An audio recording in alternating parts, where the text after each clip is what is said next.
ക്രിസ്മസിന് പരമ്പരാഗതമായി പ്ലം കേക്കാണ് സാധാരണ ഉണ്ടാക്കാറുള്ളത്. ഇതിന് ഇംഗ്ലീഷ് ക്രിസ്മസ് കേക്ക് എന്ന്, ഫ്രൂട്ട് കേക്ക്, ഇങ്ങനെ പല പേരുകളിൽ പറയാറുണ്ട്. ബ്രാൻഡി, റം, വിസ്കി ഇതിലേതെങ്കിലും ഒന്നിൽ ഫ്രൂട്ട്സുകൾ കുതിർത്തി വെച്ച ശേഷം ഉണ്ടാക്കുന്ന കേക്കാണ് ഈ ഇംഗ്ലീഷ് കേക്ക് എന്ന് പറയുന്നത്. കേക്ക് ഉണ്ടാക്കാൻ എപ്പോൾ തുടങ്ങിയാലും നമ്മളെല്ലാ സാധനങ്ങളും റെഡിയാക്കി വെച്ചിട്ട് വേണം കേക്ക് ഉണ്ടാക്കാനായിട്ട്. ഈ ബട്ടറിൽ ഉണ്ടാക്കുമ്പോൾ തന്നെയാണ് ഈ പ്ലം കേക്കിന് കൂടുതൽ ഫ്ലേവർ ഉണ്ടാകുന്നത്. ഞാൻ ആദ്യമേ ബട്ടറും ബ്രൗൺ ഷുഗറും നന്നായിട്ട് യോജിപ്പിച്ചെടുക്കും.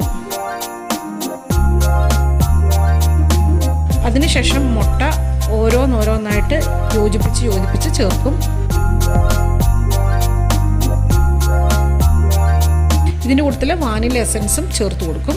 ഇത്രയും നന്നായിട്ട് യോജിപ്പിച്ച് കഴിഞ്ഞ് പിന്നെ നമുക്ക് ഡ്രൈ ഇൻഗ്രീഡിയൻസ് തയ്യാറാക്കാം. അതിനായിട്ട് മൈദയിൽ ബേക്കിംഗ് പൗഡറും ബേക്കിംഗ് സോഡയും ഉപ്പും കുറച്ച് കൊക്കോ പൗഡറും പിന്നെ പട്ടയും ഗ്രാമ്പുവും ജാതിക്കയുടെ പൊടിയും ചേർത്ത് കൊടുത്തിട്ടുണ്ട്. അപ്പോൾ ഇതെല്ലാം കൂടി ഒന്ന് നന്നായിട്ട് ഇളക്കി വെക്കാം. അതിനുശേഷം കുറച്ച് പൊടികളായിട്ട് ഈ ബാറ്ററിലേക്ക് ചേർത്ത് കൊടുത്ത് ഇളക്കി കൊടുക്കാം.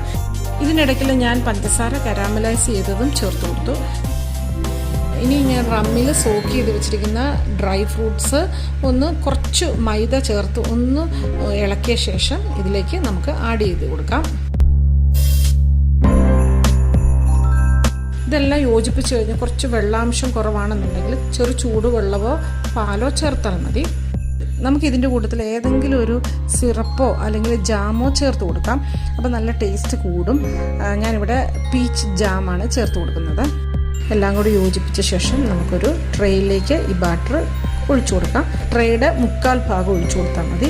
ഞാൻ ഇത് ബേക്ക് ചെയ്യുന്നത് ഓവനിലാണ്. നിങ്ങൾക്ക് ഇഷ്ടമുള്ള രീതിയിൽ ബേക്ക് ചെയ്യാം.